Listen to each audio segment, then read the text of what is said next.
जय हिंद। सपोज करते हैं एक कंपनी है, उसकी पेरेंट कंपनी ने अच्छा खासा पैसा बनाकर दिया है, रिटर्न्स प्रोड्यूस करे लास्ट 2 साल में। बट अब जो कंपनी आ रही है वो 1100 के पी रेशो पे आ रही है। मतलब आप एक स्टॉक या ₹1 के लिए 1100 गुना चुकाने वाले हो। अब डिलेमा आ गया, यार पेरेंट कंपनी ने तो अच्छा करा है बट 1100 का पी रेशियो, क्या करूं? इधर वाली साइड जाऊं, इधर वाली साइड जाऊं?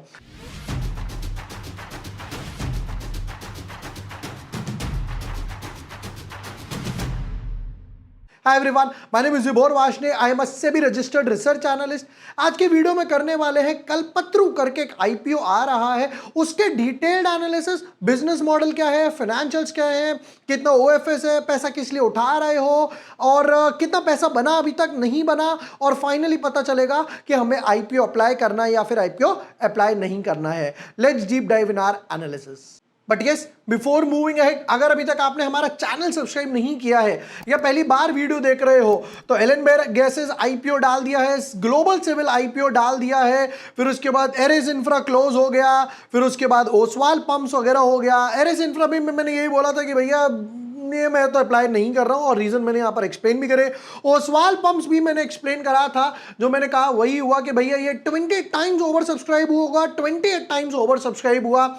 यहां पर भी देख सकते हो आप, मैंने क्या बोला था, Eton papers avoid SME IPO था। ओसवाल पंप्स मेन बोर्ड में कहा भैया सेफ ट्रेडर्स अवॉइड करो, रिस्की टू मॉडरेट ट्रेडर्स थोड़ा बहुत रिस्क ले सकते हो। और हालांकि यहां पर क्या हुआ जरा देखिए, एटन पेपर्स 10% लॉस के साथ लिस्ट हुआ, पैसा बचा। ओसवाल पंप्स भी ज्यादा नहीं, 5-7% गेन्स के साथ ही यहां पर लिस्ट हुआ। इसीलिए हम लोगों ने कहा था कि भैया सेफ ट्रेडर्स अवॉइड करो। तो ट्विटर टेलीग्राम पे भी अपडेट वगैरह मिलते रहते हैं। यहां पर बात करते हैं जरा टेबल की, तो टेबल में क्या हुआ, एक साथ 4-5 आईपीओज आ गए हैं। ग्लोबल सिविल प्रोजेक्ट्स हम लोगों ने वीडियो डाल दिया, एलन बे वीडियो डाल दिया, फिर उसके बाद एचडीबी संभव इसके बाद आएंगे, और आज एनालिसिस करने वाले हैं कल्पत्रु लिमिटेड के।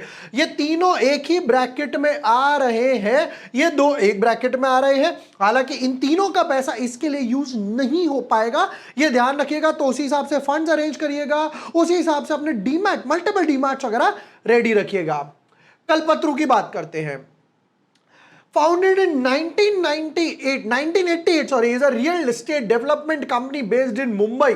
ठीक है, the company specializes in developing residential and commercial projects, retail space, integrated township, फिर across Indian cities like Mumbai, थाने, पनवेल, फिर भैया कहते हैं हम धीरे धीरे हैदराबाद, इंदौर, बेंगलुरु, जोधपुर की तरफ भी धीरे धीरे चले गए।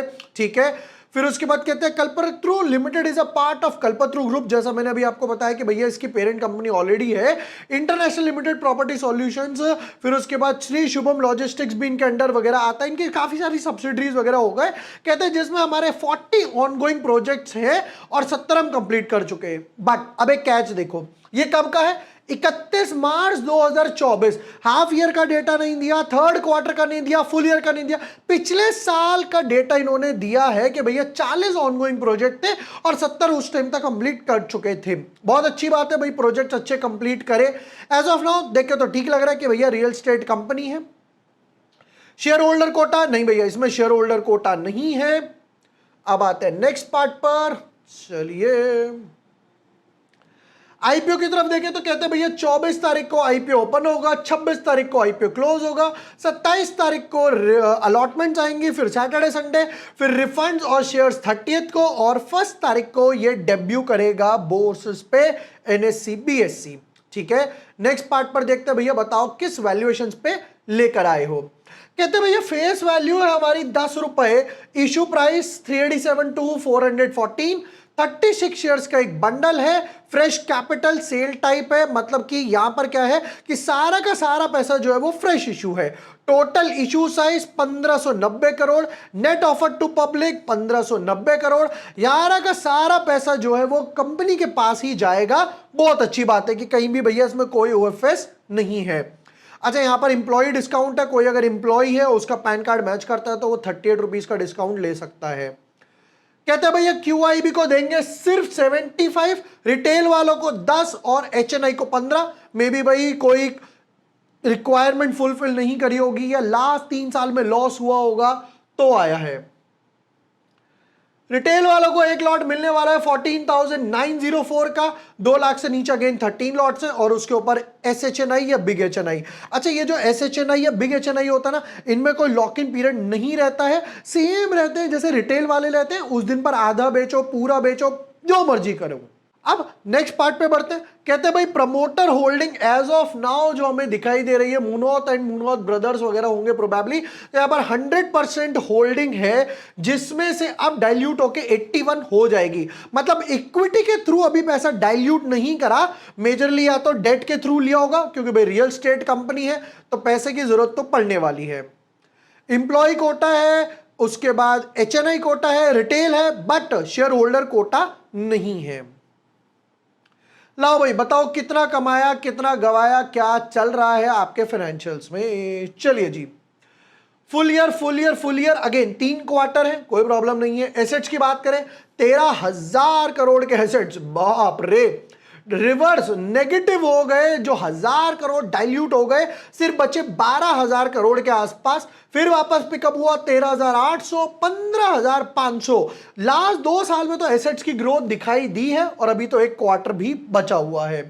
रेवेन्यू की बात करें, 1,200 करोड़ का रेवेन्यू था, ट्रिपल हो गया, 3,700 करोड़ हो गया, क्या बात है। और 3,700 से सीधा ऑलमोस्ट आधा हो गया 2,000 करोड़, और वापस से सिर्फ 1,700 करोड़। 1,700 करोड़ 3 क्वार्टर में भी है, मतलब मोटा मोटा 500, 550 कमा पा रहे हो तो भी जाके 2,200, 2,300 करोड़ ही हिट कर पाएगा। ठीक है। प्रॉफिट आफ्टर टैक्स 1,200 करोड़ पे 125 करोड़ लॉस।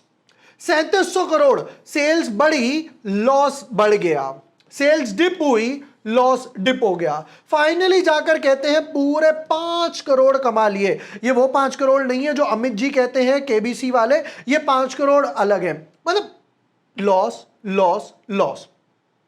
देखा भी जाए तो लास्ट नेक्स्ट 2-3 साल जब काम करोगे तब तो जाकर आप ब्रेक इवन पर पहुंचोगे। रियल स्टेट में लॉस कर रहे हो, ये तो ब्लंडर समझ ही नहीं आया क्यों हो रहा है। अभी आपको समझ आएगा 2 मिनट बाद ये ब्लंडर क्यों हो रहा है। देखिएगा, यहां पर क्या बोलते हैं कि भैया इबिटा तक तो हम लोग नेगेटिव ही थे और वो लॉस बढ़ता गया। अब एक चीज नोटिस करना, यहां पर इबिटा कितना लिखा हुआ है, 50 crore negative. Profit after tax क्या हो गया, 229 या 230 करोड़ लॉस। क्यों? इबिटा की फुल फॉर्म क्या है, earning before interest and tax and depreciation amortisation. Cut short बोलो तो इबिटा बोलते हैं। इबिटा में क्या हो गया, यानी कि 50 करोड़ तो आप पहले लॉस कर रहे थे, बट इंटरेस्ट के बाद आप और 229 करोड़ लॉस करें। अब लॉस में हो तो टैक्स तो नहीं पे कर रहे होगे, समझ आता है।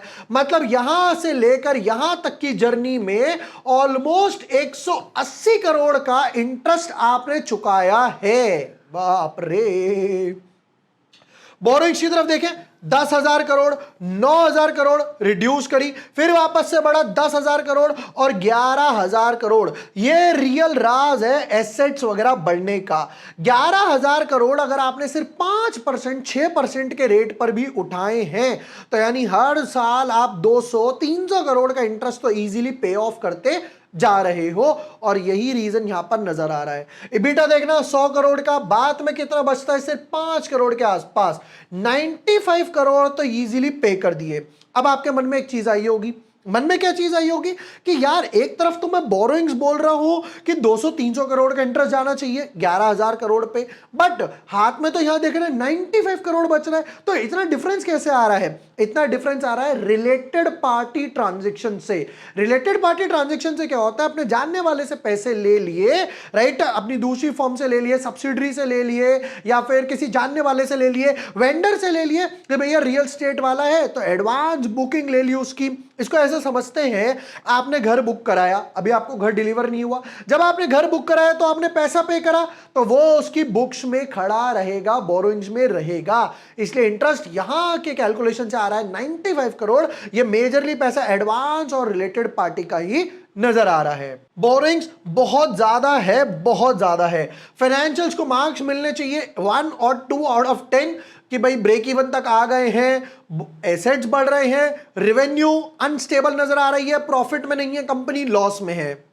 चलो जी, कुछ की important ratios, return on net worth negative, EBITDA negative, price to book value 5 times for a loss making company मैं तो अपनी जेब से पर्सनली फंड करने में इंटरेस्टेड नहीं हूं।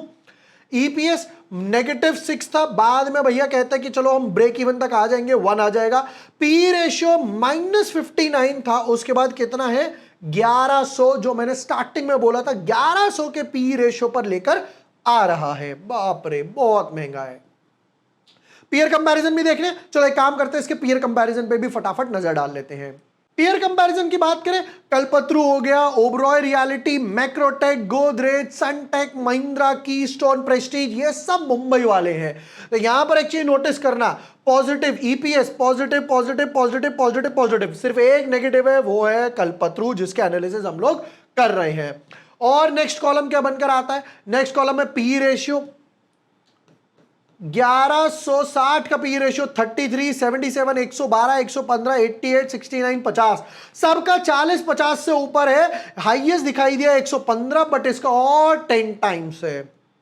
रिटर्न ऑन नेटवर्थ की बात करें, एक negative, plus plus plus plus plus, सबका प्लस, सिर्फ एक का negative. And last but not the least, price to book value कह रहे थे हम, प्राइस 5 पे लाए, 4, 2, 4, 4, 4 का नीचे है, 3 का ऊपर है, मैक्रोटेक का ऊपर है, फिर उसके बाद गोदरेज का ऊपर है और प्रेस्टीज का ऊपर है। इन तीनों ने तो समझ आता है पैसा बनाकर दिखाया, ओबरॉय ने भी पैसा बनाकर दिखाया है।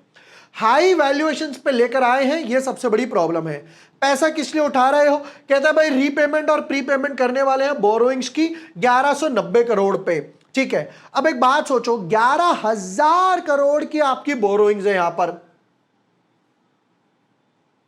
कितना है देख सकते हो, ये 11 अमाउंट इन करोड़, 11,000 करोड़ की बोरोइंग है। अब 1100 करोड़ की बोरोइंग्स, 1200 करोड़ की बोरोइंग्स पे कर दोगे तो भी 8-9 हजार करोड़ पे आराम से खड़ा रहेगा, तब भी हाइयर इंटरेस्ट पे करने वाले हो। फाइनल वर्डिक्ट, 90% लोगों को अभी तक समझ आ गया होगा। आपको क्या लगता है, क्या इस आईपीओ में आप अप्लाई करोगे या नहीं करोगे? आप अपना वर्डिक्ट बताइए, तब तक मैं 10 तक गिनता हूं कमेंट सेक्शन में। 1, 2, 3, 4, 5, 6, 7, 8, 9, 10।